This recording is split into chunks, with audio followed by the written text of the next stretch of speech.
Welcome, everybody. We are back for another Total Image Woman of the Week, and I have a wonderful guest today, and I'm very excited to talk to her. So if you have ever, how much time have we all spent in our own homes over the past year or so? A lot of time. And we have to realize that when we look around our homes, there's a certain energy that we get from them and a feeling that we get from them. And certainly over the past year or so, we have wanted to feel truly at home when we're, resting in our living rooms or working in our offices or whatever it might be. And sometimes we can have a hard time doing that on our own. I know that when a number of years ago, like 8 years ago or something, I stopped selling makeup and skincare. And so when I thought about my studio over here, there was a big makeup table in there and huge shelves with all this makeup and skincare on it. And I got rid of all of that. Oops, we lost our guest. Hopefully she'll be back in a minute. Anyway, I'll finish telling my story. And I thought, okay, now I have all this blank space there. So what am I going to do with this space? And, I can dress people, I can dress myself, but when I walk into a store and think about furniture, like, Crate and Barrel or Home Goods, or I don't know, wherever Ethan Allen, wherever people go shopping for there we go. Here we go. Let's get her back up here again so you can all see her too. Hopefully she'll stay on, but yeah, I know. Hello. I don't know why I'm disappearing. That's all right. I was telling this little story, so okay. It was fine. I knew you'd come back. And so what I did was I actually hired somebody to come. I did not know Risha at the time, and she doesn't really live near me, but I hired somebody to come and help me with that office space or studio space since I was changing it so much.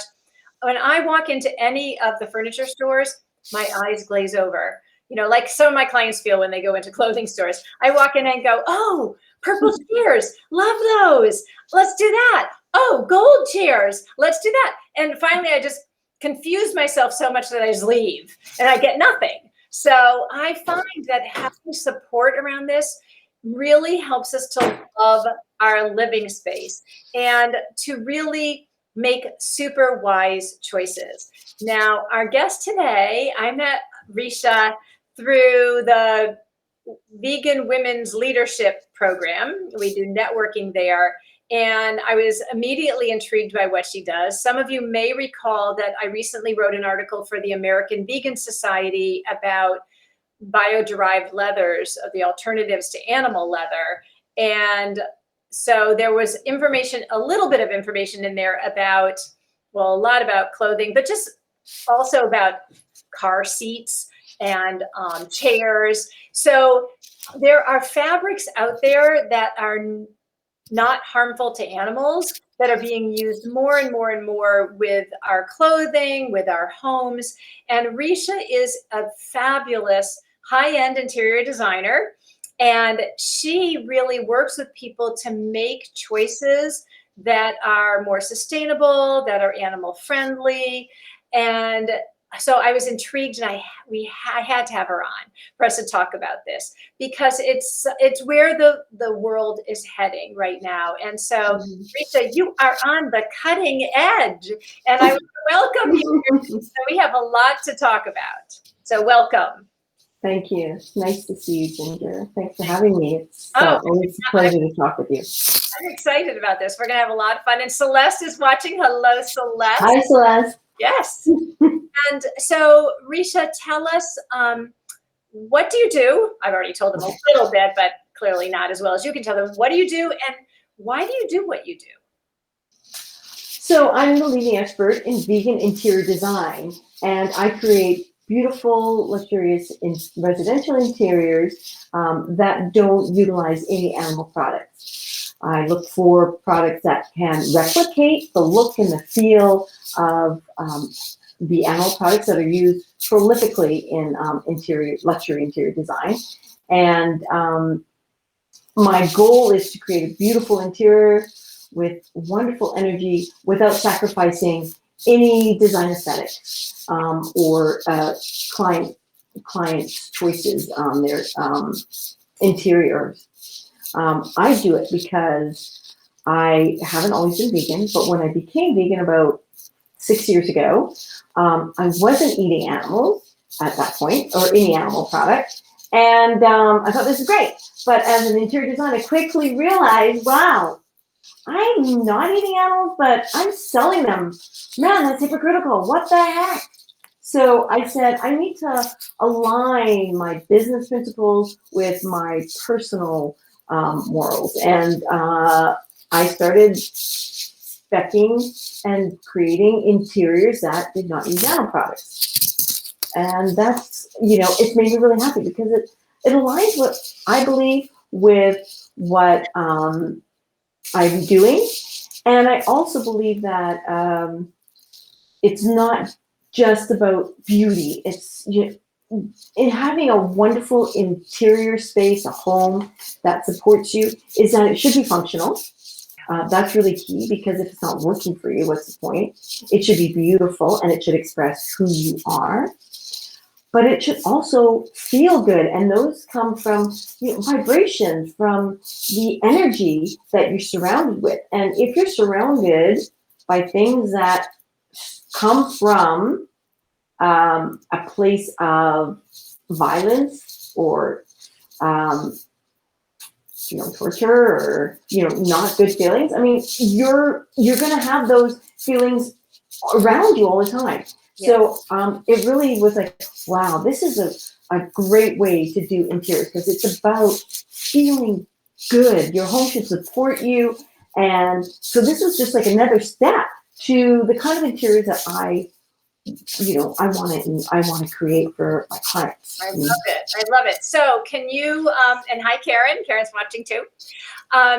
Risha, can you tell us, because not everybody knows this. People know when they're, well, I think most people know at this point, when you're talking about food and veganism, that you don't eat meat or eggs or chickens or any of those kinds of things. But what are some of the materials in interior design that come from animals? Sure. It's funny, because when people first hear about vegan interior design, they're like, oh, well, you're just talking about leather. What are you talking about? And yes, leather is probably the most well-known piece that is, product that is used in homes. So of course, it comes from the hide of animals, and there's only, and so that is probably the most well-known. But there's so many other animal products that we use that we don't even think about. I didn't even think about it. I mean, I knew what they were. So one of them, which, and so if people say, well, I have leather in my home, I'm probably pretty good. Probably not, because one of the top ones that we use in our homes is down. We use it in stuffing of upholstery. We use it in our bedding for pillows, duvets, throw pillows, etc. So probably everybody has some down in their house, and not even thinking about, oh, it is an animal product. So that would be another product in your home that is an animal product that can be found an alternative for it. A third product, which is pretty prolific, is wool. And wool, of course, comes from sheep, and we use it a lot in carpets or in fabrics, upholstery fabric. So that's a third place where you would find an animal product in your home. And then there's, these animal products have such cachet for a luxury home that, people want to use them because they have that cachet to them. And it would be something like silk. Silk is an animal product. Like, silk? What? I don't know, but what silk, like, why is that bad? But the fact is that the silk worm cocoons itself in its little, home. And the only way to pull that thread out to have a beautiful long thread is that you have to boil that silkworm alive. So yeah, it's terrible. I'm like, what? Really? I learned about that stuff too. So I didn't know that they were killing silkworms to do this. And I thought, but so silk, or silk is another one. Shell, bone, horn, those animal pieces that are used a lot for decorative items, like knobs or poles or the front of a cabinet. And yeah, there are a lot of shells that you can pick up on the shore, but I'm, it's still an animal product. And the fact of the matter is, it's probably the animal is probably being killed in order to make sure that they have the right shell for that look. Yeah. So there are quite a few places. Shells on the beach. Right. Shells, you're not doing that. And even empty shells on the beach, I have learned that sometimes you don't want to touch those because the other fish can use empty shells to live in or hide in from predators. So unless it's way up far on the beach where I know it's never going to end up back in the ocean, I generally don't even touch shells on the beach. So yeah. So there's lots of places, and these animal products are luxury items. Yeah. But fortunately, there are so many alternatives, and the development and the technology has research on creating light product has really blossomed. So you can find so many alternatives that look exactly the same. In fact, perform better. They're more durable. They're leather. If you write with a pen on it, it's hard to get it off, right? Yeah. There are faux leathers which are graffiti free. Yeah. So it still gives you the look, but you don't have to worry so much about the maintenance and the wear on it. So let's see. I have show and tell here a little bit. Like here, for instance, here is you can probably see this. This is shiny, but here is a crocodile skin that is very, looks exactly the same, and it's a faux. So, and it comes in lots of beautiful colors. Oh my. Look at that. Like, it's so gorgeous. And I've used this, I wouldn't use it on a sofa, but on a small accent pieces, etc.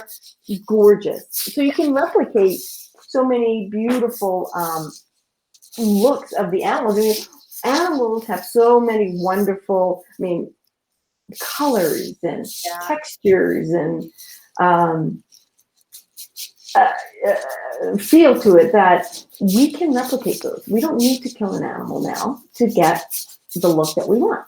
Yeah, as I think you know, and as I mentioned earlier, I researched and wrote an article for the American Vegan Society about bioderived leathers. And, companies like Hermes and Mercedes-Benz and the companies that the luxury fashion houses are actually partly leading this because they see this, they know this is the trend, this is where it's all going. And they come from people think, oh, well, it's faux and it's made out of plastic. But no, a lot of times, and more, it's getting not to be because they know people are asking for things that are more sustainable.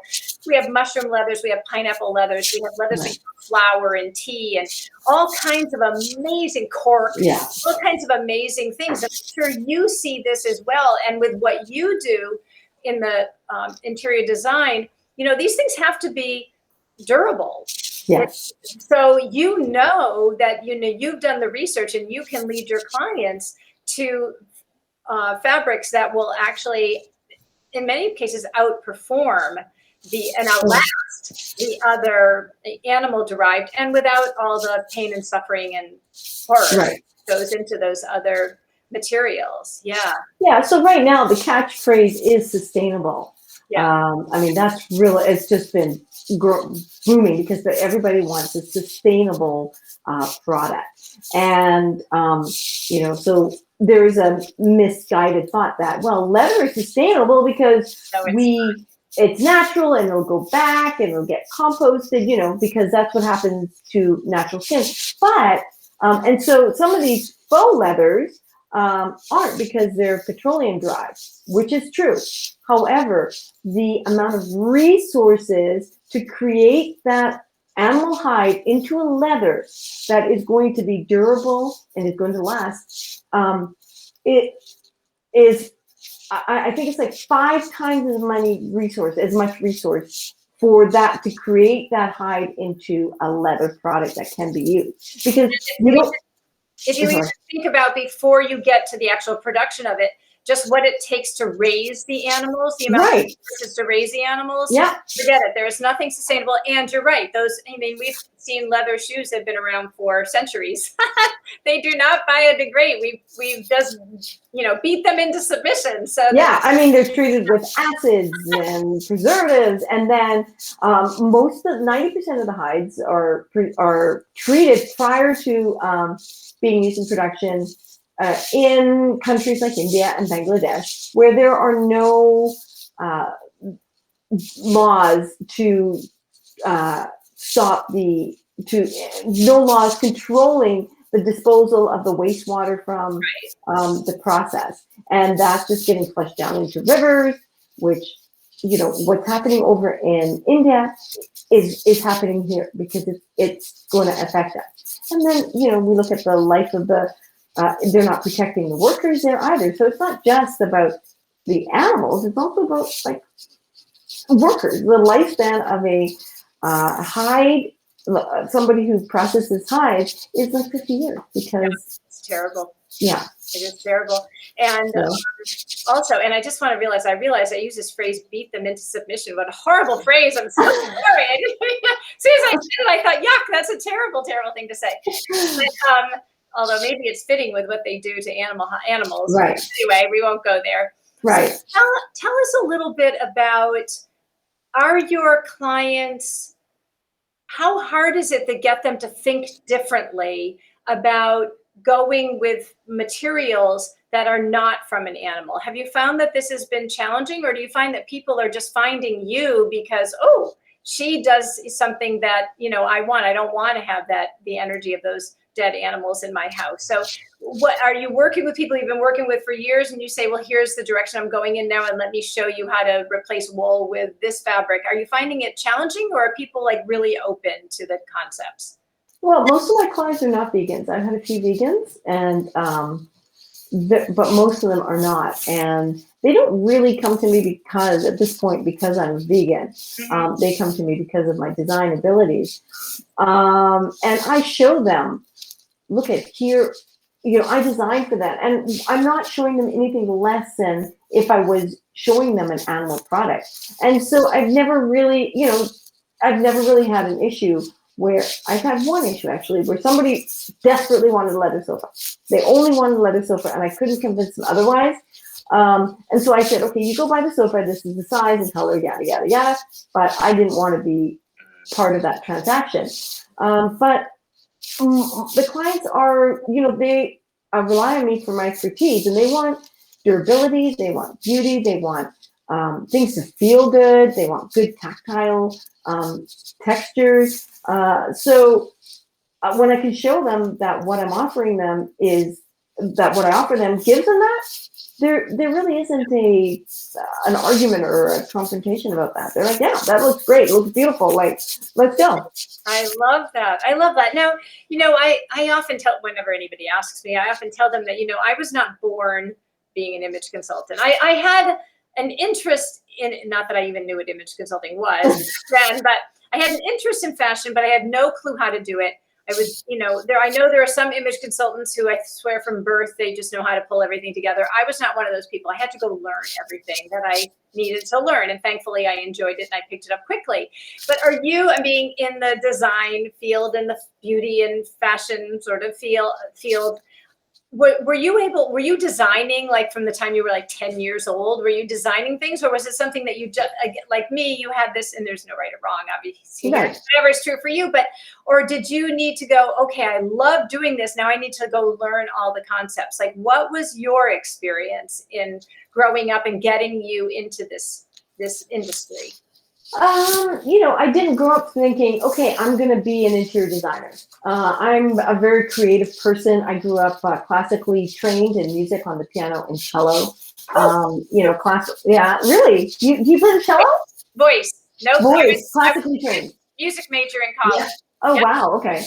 So, with music, I was trained in theater. I was trained classically in dance. So I have a really, creative background. And, Yeah, I mean, I've moved my room around, and my mom made these. She's very creative. She's an artist too. She designed my room, and then I ripped it apart, and so I'm sure that there was some of that, but I really didn't come into it until later in life, and I was pushing and doing my friends' places. I'd go in and move things around, and my family's places are like, Risha, stop it. Because I'm like, no, I can't stand this. We got to move this over here. This is so much better. And I realized that I could go out and do this for a living, and I really enjoy it. And I love the transformation, and I love the way that my clients feel. I had a client like 9 o'clock on Saturday evening just text me saying, I'm sitting here in this living room that you've designed, and I can't tell you how good it feels. Like, the transformation makes me feel so good about my home, about being here. And I'm like, that's really what I want. I want my clients to feel at home, and I want them to feel that it is supporting them. It's regenerating them. It's giving them a chance to recuperate from. I mean, we go out in the world and we're assaulted by noises and sounds and smells, and there's a lot coming at us. So it's nice to. I think it's important to come home to a place that is supportive of you and reminds you, okay, this is why I'm here. This is what life is about. This is why. This is who I am. And your home should express that. And I think that's very true for your fashion too. That's what it is. I watch your videos, and you talk about that this is an expression of yourself, and you feel comfortable. And so this is, your, no, I'm speaking for you, but what you do as a fashion image consultant is a little closer to you, like on your, right from here. And this is just taking one step outside of yourself to create that life, that to create yourself and express yourself. And I think that it's really helpful to have you being there with people. Oh, yeah. Because, I remember when we were painting the living room, when we first moved in, our living room in the house was orange. And I had a friend who did feng shui, who came over, and she said, what do you do in this room? And I said, we would just relax, we read, we watch TV, all that kind of stuff. She said, you can't have your living room be orange. She said, the energy is just too high. You'll be like this the whole time you're sitting there instead of relaxing. And so I said, okay. So we looked for some colors, and we painted a few on the wall. And then the painter came, and he got about a third of the way through the room. And I walked in, I said, oh, it's so pretty. And he said, are you sure you like it? And I said, well, yeah. And he said, because I can change it. And I said, change it? You're a third of the way through the room. He says, you have no idea how many people, I paint the whole room, and then they go, this color is gross. Yeah. We have to redo it. But somebody like you who can come in and say, yeah, that color is going to be too bright, or that color is going to be too dark. And, that's just part of what you do, obviously. But your expertise can save them thousands and thousands of dollars. It does. Yes. It's time and money. Yeah, absolutely. It's just like hiring any professional to do the work. I mean, I know I've been doing this for over a decade. I know how things turn out. I'm very visual. So I can go into a room and I can start envisioning how that room's going to look. And as I have a conversation with my clients and I get to know them, there's a whole world that I create in my head on what this room is about. And I'm very good at identifying my client's aesthetic and creating that to express who they are, and doing that fairly quickly. And I have access to lots of products. I know what's out there. I know what's coming in. I know where to get it. And as an interior designer, interior designers have a whole, or should, if you're working with an interior designer, they should have a whole number of resources available to them that's not available to the retail, right, to retail crowd, in retail. Absolutely. So a couple of things. First of all, So we don't forget, although I am going to put it all down in the comments. Please tell us your website so people know how to find you. Sure. It's Walden-interiors with an S.com. That's where you can find me and my work. Great. I'm on Facebook at Walden Interiors. I'm on Instagram, Walden Interiors. I think that's my handle. I'm so terrible. I think you gave it to me. So Yeah. Instagram. Yes, it is Walden Interiors. Oh, yay! There's something right. I'm on YouTube. I do lots of like tips and and do-it-yourself advice and talking about design. So I have a lot of videos on there. If you are interested in learning about about interior design, or if you're interested in just saying, oh, maybe I want to do my own kitchen. There's lots of material there that can help you with that. Awesome. So I'm on YouTube and I'm on LinkedIn. I mean, I'm everywhere. There we go. I like it. I like it. So people can go and follow you and subscribe to your YouTube channel. And absolutely, yeah. And also tell us, do you work in person with people? Do you work virtually? Do you do both? What's your preferred way to work? Well, I like in person. This particular after this past year, I'm so zoomed out. We're doing everything Zoom. I'm like, oh my gosh! But I do have e-design services. I can do that, and I do. I have clients on the West Coast. I have clients. I'm outside of New York City, so I have clients in the city. And I actually, during the pandemic, I did a whole kitchen in the city virtually. Wow. And it was through, Zooms and FaceTime and through the construction and everything.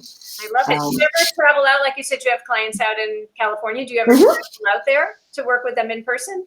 Yeah, absolutely. Oh, yeah. Awesome. A lot of work. Once I get started, I see the space. And it can really depend, because I also start jobs that haven't even been built. So I'm just working off of plans. Oh, yeah. Yeah. And then, like right now, I have a client this morning. I've worked with her for a number of years, and now they're building a new home. They just broke ground last week. So we're working off of plans. Yeah. So it's possible to do this work virtually. And, I like seeing people. I like talking to them. I like getting their energy. You can do it virtually. Yeah. Great. So that's great. It's just good to know, so that people watch this from all over. Absolutely. If they have any questions, absolutely reach out to me. Well, the nice thing is, the last year, if it did nothing else, it showed us that a lot of what we all do can be done virtually as well as in person. So that's always a good thing. Mm-hmm. So what is your favorite room in the house to design? Ooh. You don't have a favorite. I don't know. I do. I mean, I always do, because I think it's odd, because it's I love kitchens, because kitchens have so many different elements, and it's like a puzzle. You have to get all the pieces right, and it's not just about looking beautiful. The kitchen is so functional, and it's the center of our homes. So it's getting all those puzzle pieces to work together. And that's why I like the kitchen, because I love puzzles. So doing the kitchen is like doing a puzzle. There are not so many fabrics or textiles used. You're dealing with mainly hard surfaces. So, but I do love kitchens for that reason. Oh, very fun. Very fun. And I would think that kitchens would, I don't know, I think kitchens would be hard to do on your own anyway. Because you're right, it is like a puzzle, and things need to look connected, and they have to be functional and practical and beautiful. And one of the things I've learned, well, in every part of my life, but also when I'm working with fashion and style with my clients, is sometimes we don't know what we don't know.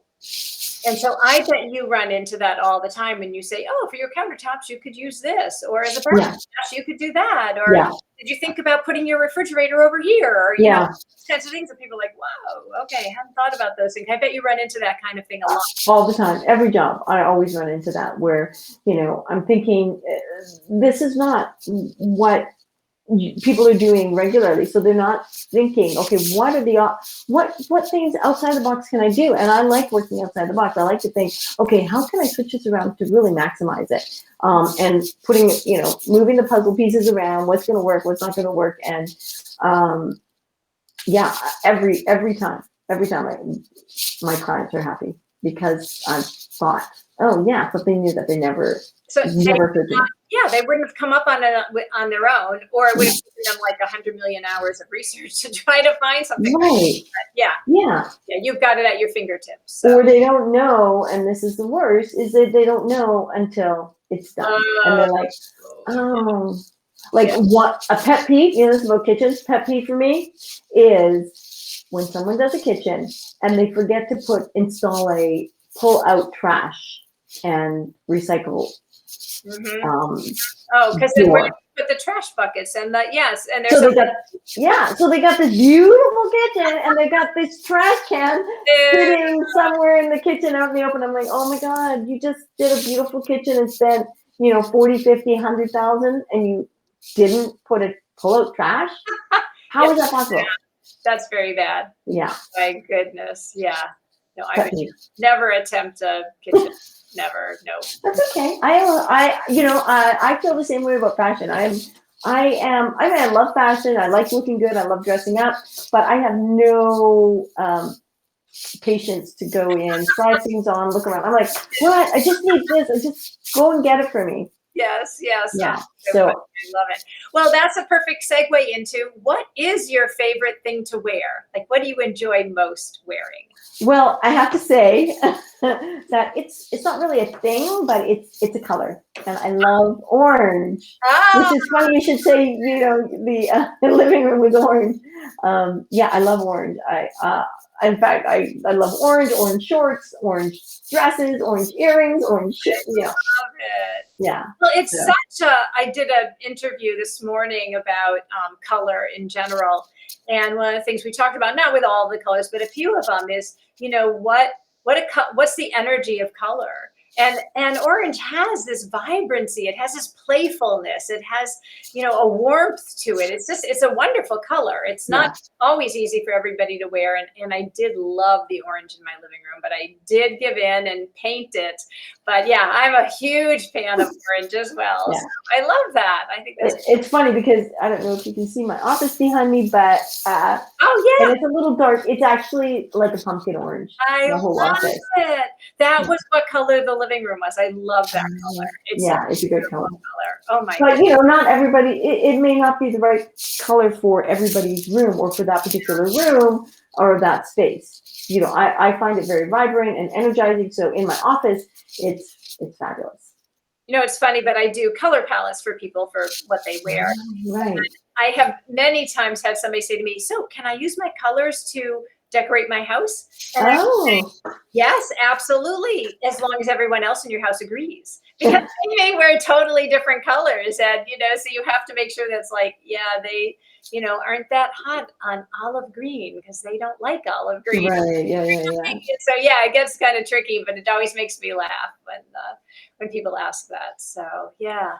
Oh my goodness. Well, this has been just totally a blast. So if people are thinking, I really would like to reach out to Risha and just kind of get a sense of what she can do for me, is there a place on your website where they can? Yes, absolutely. There's a contact submission form, submit, send me your name or, reach out, PM me on Facebook or wherever. There's lots of places to get a hold of me. And I'd love to have a chat. They can even reach out to me and I will connect them if they need to. But this has been wonderful. I love what you do. I love that you're combining your creativity and your natural brilliance that way with your love of animals and, your desire just to create,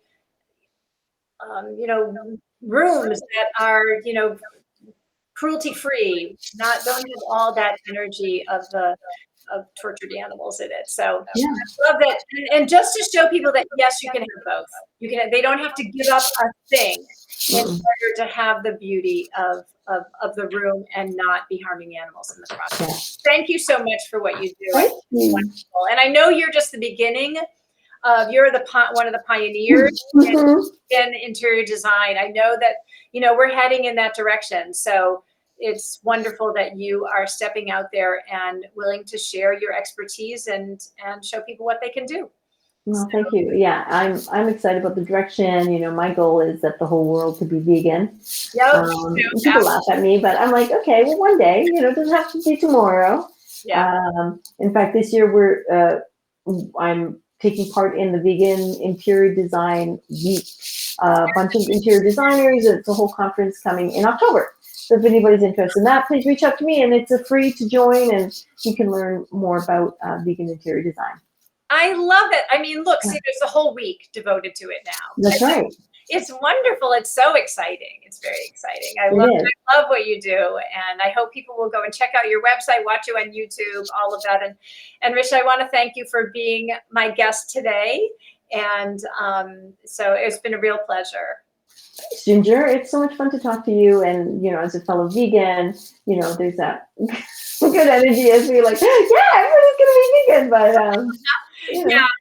it'll change. We don't always see that with everyone we meet. So it's wonderful. It's great having you here. And I want to thank everybody who has been watching and will watch the replay for being here and being part of the Total Image Woman of the Week. I will share with you that I am going to be taking a little break from it through the summer. So, of course, I may pop up here and there. You just never know. But I want to thank you for watching. You can find not all of them, maybe eventually all of them, but quite a few of the ones, and Risha's will be on there as well on my YouTube channel. So you can go and watch any of the ones that you may have missed there. And so you can, have your fill of Total Image Woman of the Week there as well. And I hope you all have a truly lovely, healthy, happy, relaxing, cool, although right now it's cool around here. It's not hot like last week was, but I hope you just all have a wonderful, wonderful weekend. And I will see you back here again at some point. So take care, everybody. Thank you. Nice talking with you, Ginger. Thank you. You too.